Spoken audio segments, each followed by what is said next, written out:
for the next couple of minutes, we're going to show you how to do this poetry reading project, and moreover, show you how poetry, can not only be a lot of fun, but also can be really profound and really worth your time. Sometimes it takes a little bit of age to appreciate poetry, but once you do, it can add quite a lot of bit of meaning to your life. So, let's go ahead.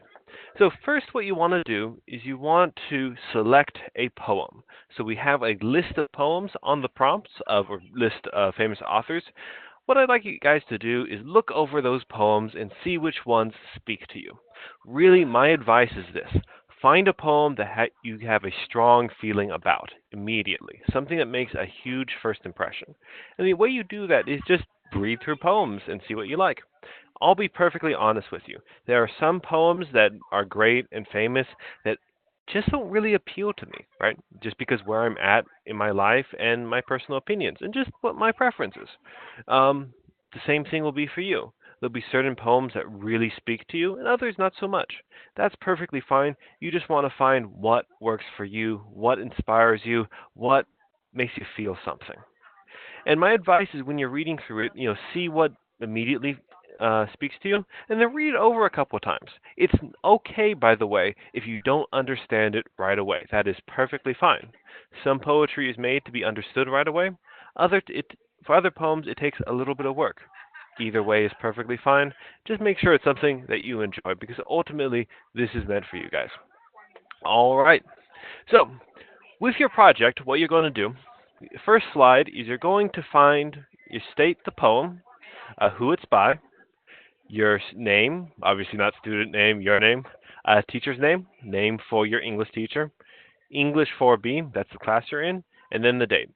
And then what I'd like you to find is some piece of art that to you represents the poem best. Uh, I found this or this painting by Turner to really capture some of the imagery in the poem, right? Of a ship lost at sea and trying to find its way. So find what inspires you and take a little bit of time, something that's visually interesting and stimulating. All right. So, once you found the poem, then you want to put it in this next slide. Now, this is going to be a presentation project, so you're going to have to read the poem as well. Now, when it comes to reading the poem, you're going to want to read it over a couple of times and really figure out what it means first before you present it. Because if you understand what the poem is about, then you can read it appropriately. And let me give you a pro tip here. When you read a poem as it's meant to be, you will feel a certain emotion from it, right? Now, the emotion will depend on the poem. Sometimes it'll be a sometimes it'll be a very sad emotion like grief. Sometimes it'll be profound joy. But the more profound your emotions get when you read the poem, that's your guide as to what's a good reading. Now, when I say emotion, I don't mean you should be overly emotional. No, no, no, not at all. Actually, that's one of the errors that people make is they try to put more emotion into the poem than what the poem is bringing out. No, instead, what I mean is when you're reading it, when you feel great about reading your poem, when you feel awesome and you feel like you get it, that's when you know that you have a good reading. Now, the final thing you want to pay attention to is that are there any certain peculiarities about the poem that background information, how to say, accents. Accents. Some poems are written in certain accents. I would caution you about going too deep into that, but nonetheless, it can sometimes be really, really useful to look at how this poem is performed, particularly in if it's an English poem in an English accent, because sometimes those rhymes only make sense when you put a little bit of an accent to it. So let's look at this poem right here. Now I'm going to read it two ways for you. I'm going to read it just straight up, and you can do both of these ways.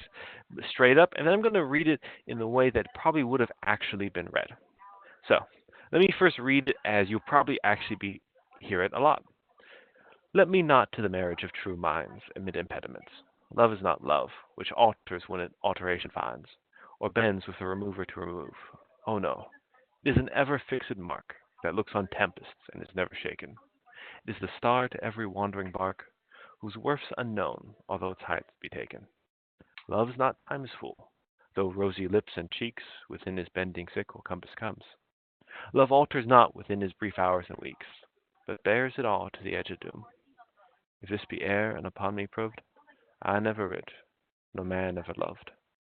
So that's a pretty, straightforward reading of the poem. And you can do a straightforward reading of the poem. That's perfectly fine. But you can also put a little more meaning into the poem. And let me give you an example of how I prefer this poem to be read. Bear with me, but I think this is a better way to read it. Let me not to the marriage of true minds admit impediments. Love is not love, which alters when it alteration finds, or bends with the remover to remove. Oh no, it is an ever fixed mark, that looks on tempests and is ne'er shaken. It is a star to every wandering bark, whose worth's unknown, although its height be taken. Love is not time's fool, though rosy lips and cheeks within his bending sickle of compass come. Love alters not within his brief hours and weeks, but bears it all, even to the edge of dumb. If this be air, upon my perth, I never writ, no man ever loved. Anyway, so you have to decide how you want to read this poem, or read the poem that you choose. And to figure that out, you have to read it quite a bit. But find the reading that gives you the most joy, because that's really what poetry is about at the end of the day. All right, so as you can see, what we do first is we find the poem, we have some artwork to represent the poem, then we have the poem itself, which you're going to read. You can just read it straight, or you can read it more dramatically. And then you're going to give a few 10 facts about the poet right here. So here I found 10 facts about Shakespeare. The important thing here is that you want to put this into your own words. So if we run this through, plagiarism software, we don't want anything to show up. So it's perfectly fine to use resources. We really want you to do so, but we want to put that into your own words. By the way, here are some interesting things about Shakespeare that I found. In particular, I find it really interesting that he received a classical Latin education, and that really, I think, affects his language, actually. I think it's interesting also that he primarily worked as an actor. And, oftentimes when it comes to writers who first get a start with the acting often have a better sense of their characters. Just something to think about. Anyway, so now this is a very important part. As you're going through the poem, you want to find words that you don't know. So here I found 6 words that might be a little bit difficult. And this is going to be really important for your understanding of the poem. So what I would do is, as you're reading through the poem, once you've decided on a poem, highlight the words that you don't quite know and look those up. So here we have alteration. Well, we have admit and impediments. Admit impediments. Alteration. There we go. Tempest as well. And then bark and sickle. So these are really important to understand the poem.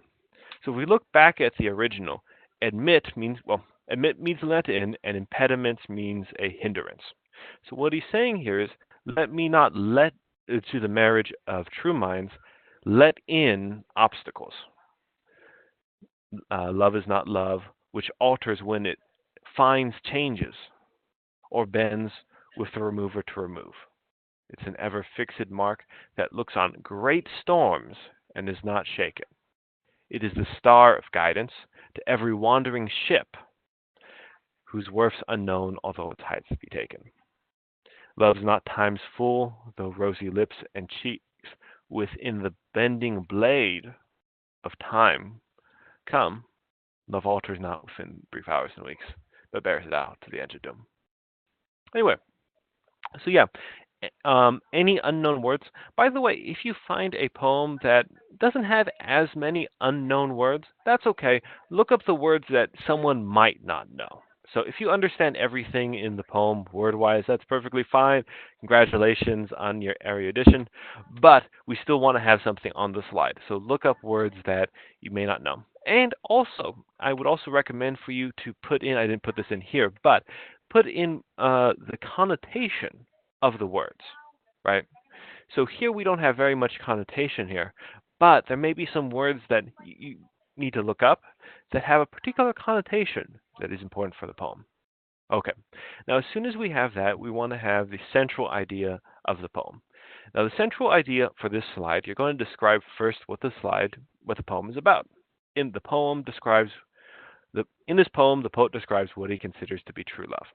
Then you're going to explain what goes on in the poem. You can do this quite simply by giving a list of all the different things that the poem goes through. A brief list, of course. But for instance, he begins by stating that he will not hinder two people because love that could be stopped isn't love at all. He then compares true love to an unmovable point against a storm and a star that guides lost ships. The poet states that true love will not die when youth fades, but will take on all things even unto the end of the world. The poem's central idea is that true love is mature, steadfast, and undefeatable. So that's a pretty good summary right here because we have this first line that introduces what it's all about. Here that kind of explains the imagery and the meaning that the poem goes through really quickly. And then another one right here about the theme again that wraps it all up. All right, figurative language. So, as you go through your poem, once you understand what it's about, you want to look back into the poem and see what kind of figurative language they have. So, figurative language is like metaphor, simile, personification, allusion, and much, much more. If you have any question about figurative language, I think we'll probably put a resource in the resource guide for you to look on what figurative language is. But I have a feeling you probably already know pretty well what figurative language is, but be sure to ask a teacher if you have any questions. So the figurative language I took was metaphor to start with. So Shakespeare begins with these great metaphors. He compares love to a point on the coast that is unmoved by storms, as you can see right here, and he compares it to a star that sailors look upon to guide themselves home. So we have these two metaphors right here. By the way, the thing that's really slick that Shakespeare does is although these are two metaphors that are different, technically when you think about it, they're so close in imagery that they kind of flow together to make one image, right? The image of the storm on the water and the boat looking for its light. In fact, these imagery could even go together. Why is the ship lost? Because it just went through a storm. There you go. Shakespeare also uses personification and allusion. So he compares the Father Time as an old man with a sickle. And you've probably seen this imagery before, and it's very common in European mythology. I think it probably goes back to Saturn in Roman mythology. But we see this here. Love's not time's fool, though rosy lips and cheeks, with end his bending sickle's compass come. So compass as the sweep of the sickle as it's going through. All right. So figurative language, pretty straightforward. Look to see what figurative language. Also, imagery is a great figurative language thing that people use as well. All right. After that, you're going to look at tone. So tone is what feeling does this poem give you? For here, when I really thought about it, and tone can be a little bit, maybe not tricky. You want to sit with the poem a little while till you get the idea. But for here, I said that the poem's tone is confident and even boastful. This is created by bold metaphors and definite statements throughout the poem. And it's most clear in the final two lines. If this be air, and upon me proved, I never writ, nor no man ever loved. So, he's saying this challenge. If I am in air here, and it's proved that I'm in air, then I never writ anything of worth, nor no man did anything of worth. No man ever really loved. It's a pretty bold statement right there. In fact, it's almost like a wager. In that sentence, he puts everything on the line, and he says, look, this is if what I'm saying about love is not true, then love is not love. After that, you want to look at structure. So structure is what kind of form is it? Does your poem that you chose have a rhyme scheme? Does it have a meter? If it's free verse, okay, fair enough. But how does it use the free verse to its advantage? Here you want to look at the structure of the poem. So Shakespeare, this being a sonnet, it follows standard sonnet form. So it has these four quatrain or three quatrains, four lines together. So mind, love, fine, remove. Mark, shaken, bark, taken. Cheeks come, weak, doom. Prove love. By the way, this is something that's fun. In the original pronunciation, love and proved were far closer as in sound. So, in case you haven't caught this, the rhyme is actually proved and loved. It's quite a cool line. Anyhow, another thing that you can look at is the poetry structure. This being Shakespeare and one of his sonnets, it follows iambic pentameter. Love all, love alters not with his brief hours and weeks. So an iamb, unstressed, stressed, and 5 lines. But one thing to pay attention to is that sometimes, even if it's following a form, it often doesn't follow it exactly because following it exactly would be kind of boring, and we're looking for something interesting. Look at this next line here. But bears it out, even to the edge of doom. So right here we have a trochaic or even a dactylic substitution. Basically, most of the lines are going da da da da da da da da da da. This line goes da da da da da da da da da da. It creates this kind of jump, and there's a little bit of surprise, and that's part of the thing that creates well what makes Shakespeare so great. Anyhow, finally, you want to put your concluding thoughts to this project.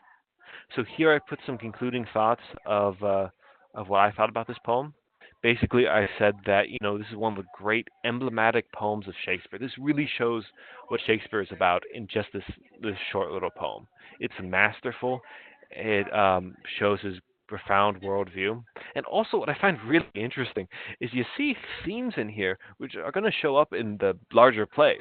You have a tempest, a ship at sea, which brings to mind a lot of different imagery, but particularly the tempest, mortality and death and time, which of course brings to mind, Hamlet and Macbeth.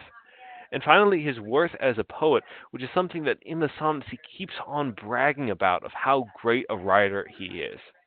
And that's why I think that line, I never writ, is such a powerful line because he spends so much of his time boasting about how great of a writer he is. However, in this poem, he says, if love doesn't mean anything, then my poems don't either. This poem shows Shakespeare, I think, at his understanding of love as a mature, steadfast, and profound thing. And honestly, it kind of inspires me not only to write better, to become better in my own writing and poetry, but also to be a better person as well. And ultimately, that's part of what poetry is about. It's not only one's about enjoyment, one is about testing your mind, but ultimately it's about finding things that inspire you to be just a little better. Anyway, so that's pretty much our presentation right there. Does anyone have any questions? Ah, yes. So if you can't find this information, all this information will be at our website, and we can send you a link to that. And in addition, there'll be plenty more resources to help you find the poems and to help you see what the techniques and metaphor, simile, figurative language that we have. We have all this stuff. By the way, if you're able to see this and you turn this in by this Friday, which is the 21st, we'll give you extra 5 points of extra credit. And be sure to call in and ask us if you have any questions or you need any help. We'd love to help you through this project, particularly this project right here, because poetry is a lot of fun. All right, guys, have a fantastic day. If you have any further questions, please give us a call. Bye for now.